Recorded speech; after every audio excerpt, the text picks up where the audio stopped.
Dear student, welcome to Success Career. आज की इस वीडियो में आप लोग देखने वाले हैं रेलवे ग्रुप डी नई भर्ती के बारे में, जो कि यहाँ पे आईटीआई छात्रों और रेलवे ग्रुप डी वैकेंसी इंतजार करने वालों के लिए यहाँ पे एक लेटेस्ट खबर है। जैसे कि आप लोगों को अभी मैंने रेलवे की एक ग्रुप डी के ऊपर एक अपडेट बनाया हुआ था, उसमें बहुत सारे कमेंट आए हुए थे कि सर बताइए कि रेलवे ग्रुप डी की वैकेंसी कब आएगी।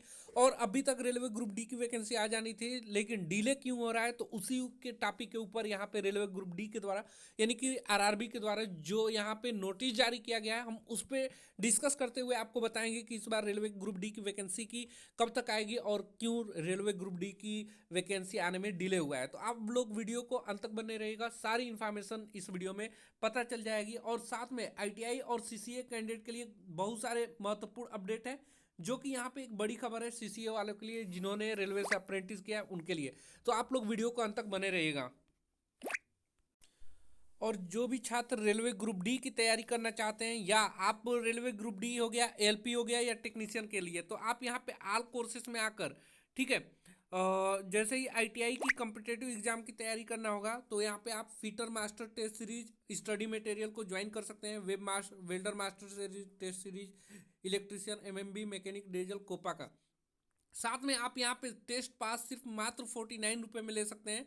और यहाँ पे सभी प्रकार की कम्पिटेटिव एग्जाम जैसे कि एसएससी, दिल्ली पुलिस, या यहाँ पे अगर आपको सर्च करना होगा तो ग्रुप डी, ठीक है, यहाँ पे सर्च करेंगे ग्रुप डी, तो उसकी भी मॉक टेस्ट मात्र 49 रुपये में आप लोगों को मिल जाएगा, जो कि एग्जाम के लिए हेल्पफुल होगा।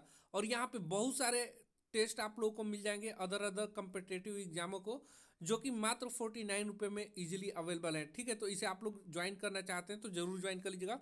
सक्सेस कैरियर मोबाइल ऐप को प्ले स्टोर से डाउनलोड करके लिंक मैं आपको डिस्क्रिप्शन बॉक्स में दे दूंगा। तो सबसे पहले देखते हैं कि भर्ती रेलवे ग्रुप डी की वैकेंसी अभी तक नहीं आई है, ये भर्ती में देरी क्यों हो गई है, चलिए इस पे देखते हैं। फिर उसके बाद हम आईटीआई सीसीए वालों के लिए बहुत बड़ी खबर लेकर आए हैं, जो कि बहुत ही खुशखबरी है आईटीआई और सीसीए कैंडिडेट के लिए। सबसे पहले देखिए कि ये भर्ती क्यों लेट हुई है, रेलवे ग्रुप डी की वैकेंसी अभी तक क्यों नहीं है और ये आएगी तो कब आएगी। सबसे पहले देखिए कि 7/10/2024 यानी कि 7 अक्टूबर 2024 को यहाँ पे पश्चिम मध्य रेलवे जबलपुर की तरफ से ये एक नोटिस जारी होता है लेवल 1 के लिए, यानी कि ग्रुप डी पदों के लिए। इसमें पदों को भरने हेतु ऑनलाइन इंडेंटिंग के संबंध में ये जारी होता है, और इसी वजह से आपका ग्रुप डी की वैकेंसी आने में लेट हुआ है। मुख्य रीजन मैं आप लोगों को डिस्कस करूंगा।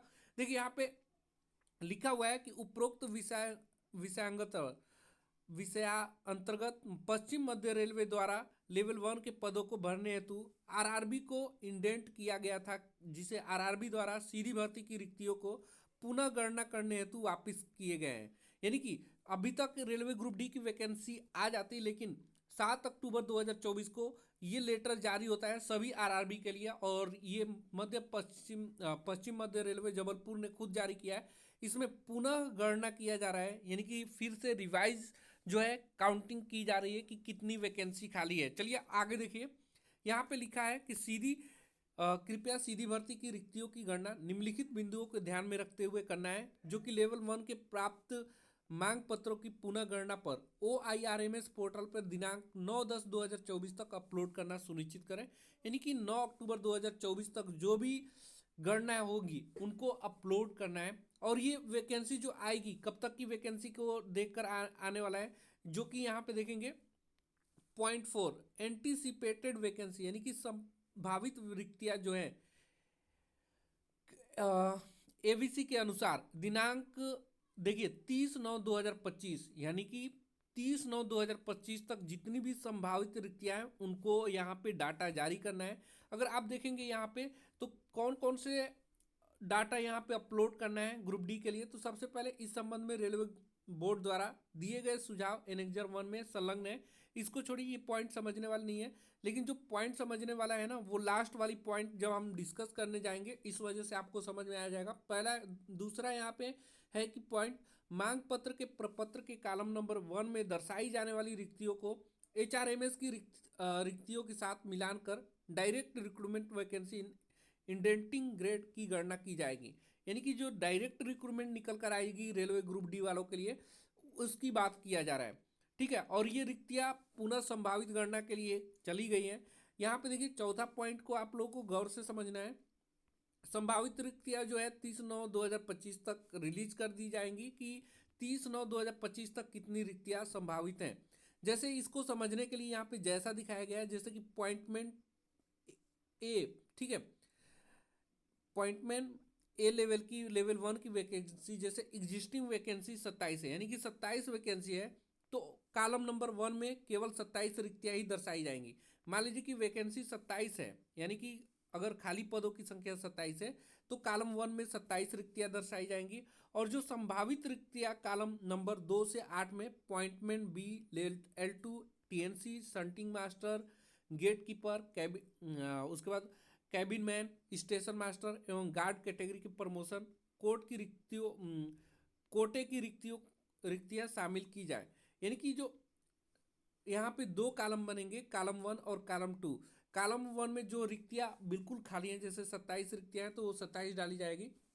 और जो संभावित रिक्तियां हैं, यानी कि जो 30/9/2025 तक खाली हो जाएंगी, मान लीजिए कि 30/9/2025 से पहले बहुत से लोग रिटायर होंगे, तो उनको संभावित सूची में यहाँ पे डाल दिया जाएगा। जैसे मान लीजिए कि 20 वैकेंसी है, 20 लोग रिटायर होंगे 2025 तक, तो उसको इसमें डाल दिया जाएगा। और इन्हीं को गणना करके जो वैकेंसी है वो आउट की जाएगी रेलवे ग्रुप डी की या लेवल 1 की।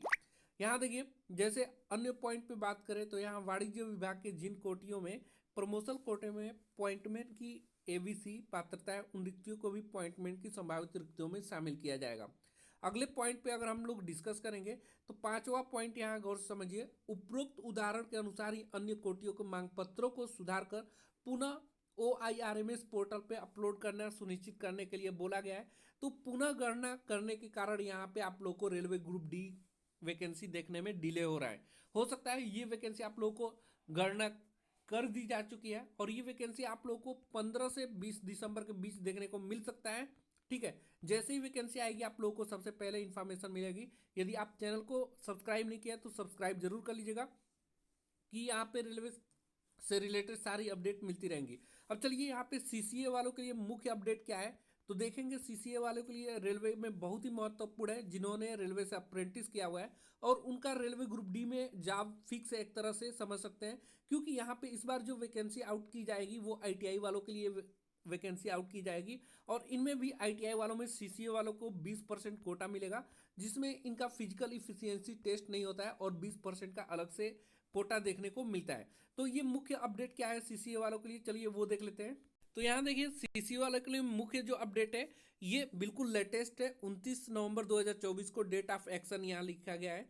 देखिए यहाँ पे लिखा है kindly stated that 35,826 apprentice have completed apprenticeship in all railway establishment, यानी कि रेलवे की जितनी भी इस्टेब्लिशमेंट है, जितनी भी जोन है, उतने में रेलवे से अप्रेंटिस करने वाले छात्रों की संख्या बहुत कम है। वो भी कितना है, 35,826 कैंडिडेट सिर्फ रेलवे से अभी तक अप्रेंटिस किए हैं। और ये डाटा कब से कब तक है, तो इस्टेब्लिशमेंट बिटवीन 2018 से 24, ठीक है, एज ऑन 31 अक्टूबर 2024, यानी कि 31 अक्टूबर 2024 तक, 2018 से 24 तक जो अप्रेंटिस करने वाले छात्रों की संख्या है मात्र 35,826 है, जो कि एक गुड न्यूज है।